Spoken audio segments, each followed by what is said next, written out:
Pernah nggak Anda bayangin gimana caranya supaya anak-anak kita belajar Al-Quran bukan karena disuruh, tapi karena mereka mau? Bukan sebagai beban, tapi kayak sebuah petualangan yang seru gitu. Iya. Nah, dari tumpukan materi yang Anda bagikan ke kami, kita akan dalami sebuah metode yang kelihatannya punya jawaban untuk itu. Namanya metode Jaribano. Betul. Katanya, metode ini bisa menjawab tantangan anak zaman sekarang yang lebih akrab sama gawai. Sekaligus, ini yang penting, membuka akses buat mereka yang sering terlupakan, kayak teman tuli. Iya, betul sekali. Misi kita hari ini sederhana aja. Kita bakal bedah tuntas metode ini, dari klaim ilmiahnya sampai dampak sosialnya, buat lihat apakah ini beneran sebuah terobosan, atau ya cuma ide bagus di atas kertas. Dan yang bikin ini menarik, pendekatannya tuh sangat humanis.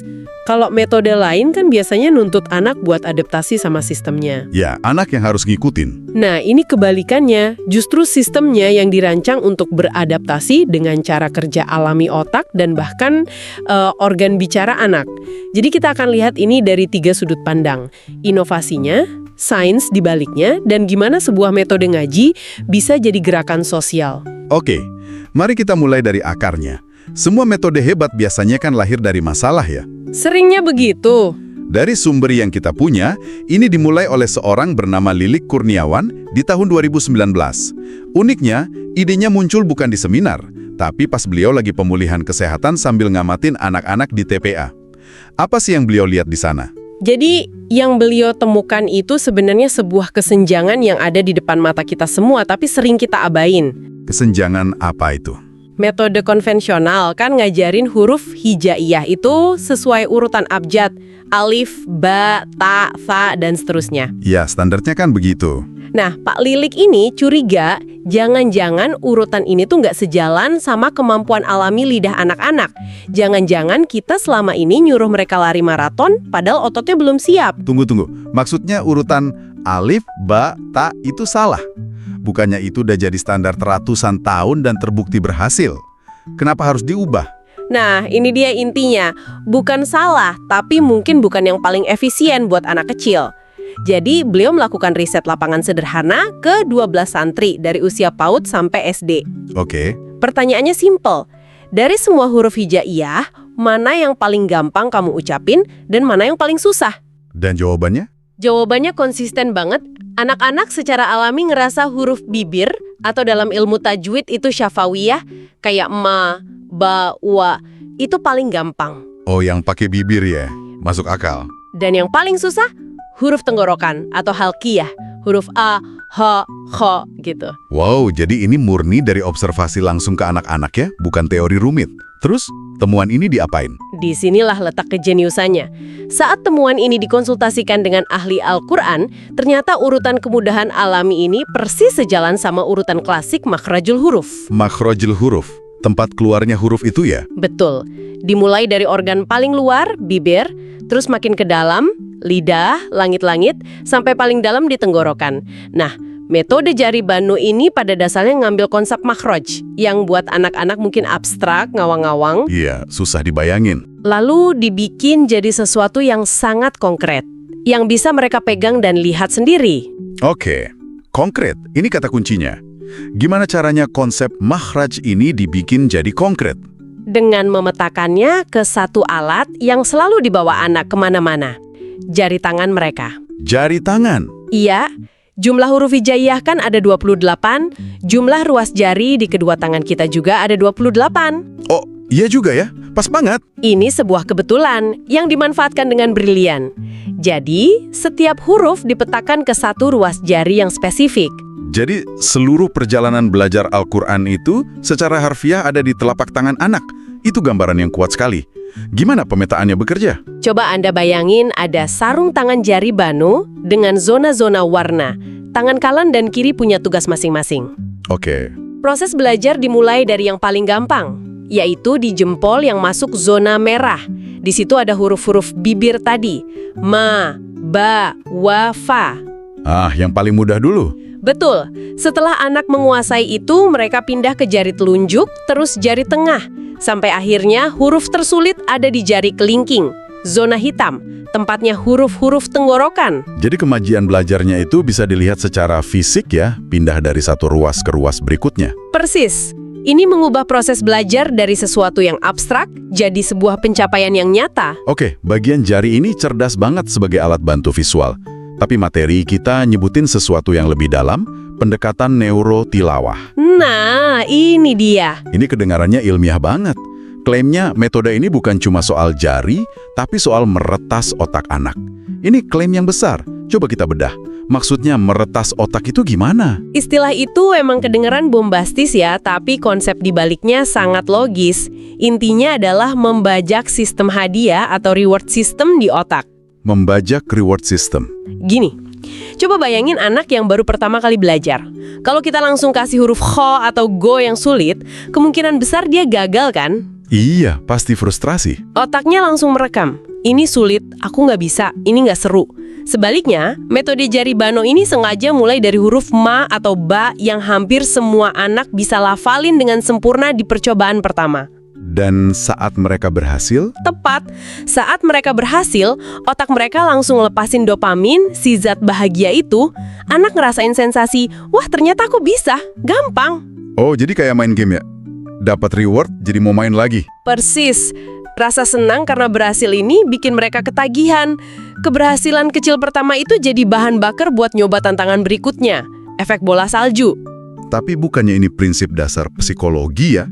Penghargaan positif itu memotivasi. Apa yang bikin spesial di sini? Yang spesial adalah cara mereka membingkainya secara neurologis. Mereka bagi jadi dua kondisi otak, survival brain dan learning brain. Oke. Survival brain atau otak reptil kita itu aktif pas kita merasa terancam, cemas, atau takut gagal. Dalam kondisi ini kita nggak bisa belajar. Kayak kita kalau lagi ujian, panik, semua yang dihafal lupa. Nah, itu dia. Sayangnya, banyak kelas konvensional tanpa sadar malah ngeaktifin survival brain ini. Anak takut dimarahin kalau salah, takut diketawain temennya. Betul. Dan nyalain learning brain. Ini kondisi otak yang rileks, penasaran, dan terbuka. Disinilah otak anak jadi kayak spons, siap nyerap ilmu. Oke, itu masuk akal banget. Terus di materi ini ada lagi istilah Denaria Effect. Ini lebih menarik lagi. Mereka pakai irama Shalawat Naria buat ngajarin mahroj. Gimana ceritanya Shalawat bisa nyambung ke neurologi? Ini lapisan kedua dari perhetasan otak tadi. Menghafal lokasi makhraj itu kan biasanya bagian yang paling kering dan ngebosenin. Iya, huruf ini keluarnya dari tenggorokan atas, gitu kan? Susah buat anak-anak. Banget. Nah, alih-alih nyuri mereka ngehafal, urutan makhraj dari bibir sampai tenggorokan itu diubah jadi lagu dengan irama Shalawat Nariyah yang syahdu dan familiar. Jadi ini semacam jembatan keledai, biar gampang diingat. Lebih dari itu, dampaknya ada dua. Pertama, betul, otak kita memang jauh lebih cepat nginget informasi yang ada nada dan ritmenya. Itu namanya musical encoding. Oke. Tapi dampak kedua ini yang lebih dalam. Riset nunjukin kalau nada-nada yang tenang dan melodius kayak lantunan shalawat itu bisa bantu bawa gelombang otak kita ke frekuensi alfa. Frekuensi alfa. Kondisi super rileks, kayak pas kita ngelamun atau sesaat sebelum tidur. Nah, di kondisi inilah anak jadi sangat reseptif, nerima ilmu, sekaligus ngebangun koneksi spiritual emosional sejak dini. Ini integrasi sains dan spiritualitas yang cerdas banget. Saya paham bagian teknis dan neurologisnya sekarang. Tapi kita tahu ya, masalah terbesar dalam mendidik anak seringkali bukan di metode, tapi di motivasi. Anak-anak kan cepat bosan. Betul sekali. Gimana metode ini ngejaga semangat mereka tetap nyala? Apa peta jari dan lagu yang merdu udah cukup? Pertanyaan yang bagus banget. Dan mereka sadar betul soal ini. Makanya mereka nggak berhenti di teknik. Mereka ngebangun sebuah dunia imajinatif dengan 4 karakter sebagai teman belajar anak-anak. Oh, karakter. Inilah asal nama Bano. Ternyata itu akronim dari Bilal, Abizar, Nisa, dan Olin. Bano? Oh, baru tahu saya. Jadi mereka bikin semacam maskot gitu ya? Apa ini nggak cuma sekedar hiasan di buku biar lucu? Apa fungsi sebenarnya? Awalnya saya juga mikir gitu, tapi ternyata jauh lebih dalam. Setiap karakter dirancang sebagai cermin identitas dengan tipe kepribadian dan cita-cita yang relevan buat anak sekarang. Contohnya? Ada Bilal, si flegmatis yang tenang, cita-citanya jadi guru. Abizar, si kolerik yang pemimpin, calon CEO. Nisa, si melankolis yang teliti, calon penulis. Dan Olin, si sanguin yang ceria, calon influencer. Calon influencer, wah relevan banget ya sekarang. Terus gimana karakter ini dipakai dalam proses belajar? Karakter-karakter ini jadi fondasi dari program yang mereka sebut Banno Character Mapping atau BCM. Filosofi utamanya kuat banget dan ini diulang-ulang di semua materi mereka. Bereskan wadahnya dahulu sebelum mengisi ilmunya. Wow, filosofinya dalam juga ya. Bereskan wadahnya dahulu. Maksudnya gimana tuh? Jadi, sebelum anak mulai belajar Mabatata, guru dan orang tua bakal metain dulu potensi dan karakter anak. Mirip kayak tes psikologi sederhana gitu. Hasilnya dipakai buat apa? Buat bikin kesepakatan belajar yang personal. Misalnya, ada anak karakternya dominan kayak Abizar, si calon CEO. Nah, narasi yang dibangun guru bukan, ayo ngaji biar masuk surga, yang mungkin terlalu abstrak buat dia. Tapi lebih ke... Lebih ke Abizar, kalau kamu mau jadi CEO hebat nanti, pikiranmu harus super fokus. Nah, mengaji ini latihan terbaik buat melatih fokusmu. Tiba-tiba belajar Al-Quran jadi relevan sama mimpinya. Jadi aktivitas mengaji dihubungkan langsung sama tujuan hidup anak. Cerdas. Di materi ini juga disebut ada ritual khusus 5 menit sebelum kelas. Bisa dijelasin? Kedengerannya unik. Sangat unik. Dan tujuannya sangat spesifik. Secara sadar mindahin kondisi otak anak dari survival brain, yang tegang, ke learning brain, yang relax dalam waktu 5 menit. 5 menit aja. Iya, ada 4 langkah. Dimulai dari raport, sambutan hangat, dan senyum tulus dari guru. Kelihatannya sepele, tapi ini ngebangun rasa aman. Oke, itu standar. Tapi langkah berikutnya ini ada happy tapping dan butterfly hug. Terus terang, ini kedengarannya agak aneh atau new age, nggak sih? Ada bukti ini beneran efektif? Pertanyaan valid. Happy tapping itu sebenarnya adaptasi sederhana dari teknik psikoterapi bernama EFT yang udah banyak diteliti. Idenya, dengan ketukan ringan di titik-titik meridian tubuh, kita bisa ngirim sinyal tenang ke amigdala, pusat rasa takut di otak. Oke. Begitu juga butterfly hug, gerakan nilangin tangan di dada dan nepuk bahu perlahan. Ini teknik stabilisasi diri yang ilmiah buat nenangin sistem saraf. Jadi, ini bukan sihir, ini aplikasi psikologis praktis aja. Setelah anak tenang secara fisik, terus apa? Langkah ketiga itu anchoring. Guru bakal nanya, siapa yang hari ini mau setenang Bilal? Siapa yang mau sefokus Abizar? Anak-anak diminta milih kekuatan karakter mana yang mau mereka pakai hari itu. Oke, milih superpower gitu ya untuk hari itu. Yes, persis kayak pakai jubah pahlawan super. Secara psikologis, ini ngubah identitas mereka jadi lebih positif dan siap belajar. Dan yang terakhir, Ditutup dengan deklarasi belajar. Seluruh kelas teriak bareng dengan semangat. Ngaji itu mudah, bermakna, dan menggembirakan. Allahu Akbar! 5 menit ini kelihatannya kayak main-main, tapi secara psikologis ini fondasi yang mastiin pelajaran berikutnya bisa masuk optimal. Ini semua kedengaran fantastis secara teori. Tapi ini munculin pertanyaan penting. Gimana ini semua dijalanin di dunia nyata? Dengan pendekatan personal gini, rasio guru 1:2, ini pasti mahal dong. Apa ini cuma buat kalangan elit aja? Itu juga kekhawatiran pertama saya pas mempelajarinya. Implementasi utamanya memang lewat unit-unit kecil bernama Happy Learning Home dengan rasio premium, layanan privat, dan kelas online. Model ini tentu butuh biaya. Tapi, disinilah sisi lain dari Banno mengaji yang paling mengagumkan. Mereka membangun sebuah misi kemanusiaan yang disebut Banno Berbagi, dan misinya didanai penuh dari sistem subsidi silang. Subsidi silang. Jadi sebagian biaya dari santri yang mampu dialokasikan untuk program sosial.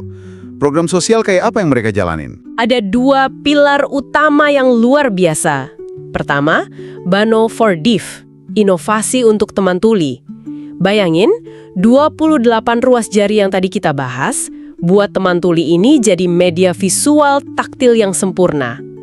Gimana tuh maksudnya? Mereka nggak bisa dengar pelafalan, tapi mereka bisa melihat posisi huruf di jari dan merasakan getaran makhraj saat guru naruh tangan mereka di leher atau bibir. Tentu semua ini dipandu juru bahasa isyarat profesional. Wow, itu benar-benar jenius. Jadi jarinya bukan lagi cuma peta, tapi jadi alat peraba buat ngerasain getaran suara. Itu inovasi level beda. Apa pilar kedua? Pilar kedua, Banno for Duafa.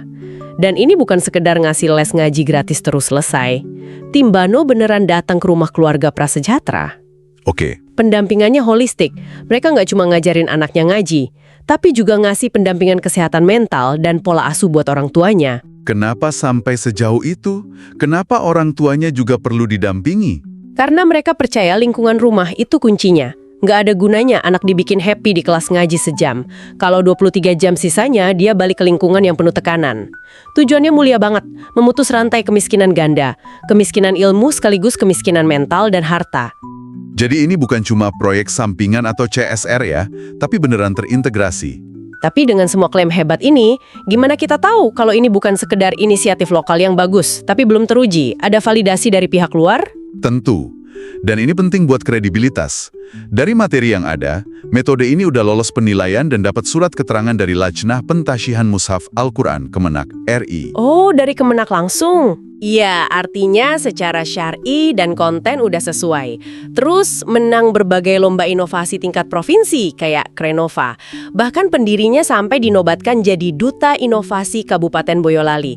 Jadi sistemnya ini teruji. Oke, jadi kalau kita rangkum perjalanan kita hari ini, kita mulai dari pengamatan sederhana tentang gimana lidah anak bekerja. Betul. Lalu itu berkembang jadi sistem berbasis jari yang cerdas, yang diperkuat dengan pendekatan neurologis dan psikologis biar anak ketagihan belajar. Ya, betul. Dan puncaknya, semua itu nggak berhenti di kelas, tapi meluas jadi gerakan sosial yang merangkul mereka yang paling membutuhkan. Perjalanan yang luar biasa. Betul sekali. Kalau kita tarik gambaran besarnya, pelajaran terpenting dari metode Jari Bano adalah tentang memanusiakan proses belajar. Memanusiakan proses belajar. Metode ini ngebuktiin kalau pendidikan yang paling efektif itu bukan yang teknologinya paling canggih, tapi yang paling menghargai dan memahami kesiapan biologis dan emosional anak. Tujuannya bukan cuma nyetak generasi yang fasih lisannya, tapi juga yang tangguh mentalnya. Seluruh sistem ini, dari awal sampai akhir, dibangun di atas satu prinsip yang terus diulang. Bereskan wadahnya, hatinya, sebelum mengisi ilmunya. Nah, itu dia. Ini benar-benar bikin saya mikir, kalau pendekatan yang berpusat pada kesiapan mental dan emosional ini bisa merevolusi cara anak belajar Al-Quran, subjek yang sering dianggap berat. Bayangin apa dampaknya jika prinsip yang sama, prinsip memanusiakan anak terlebih dahulu, diterapkan secara serius di pelajaran matematika, sains, atau bidang pendidikan lainnya.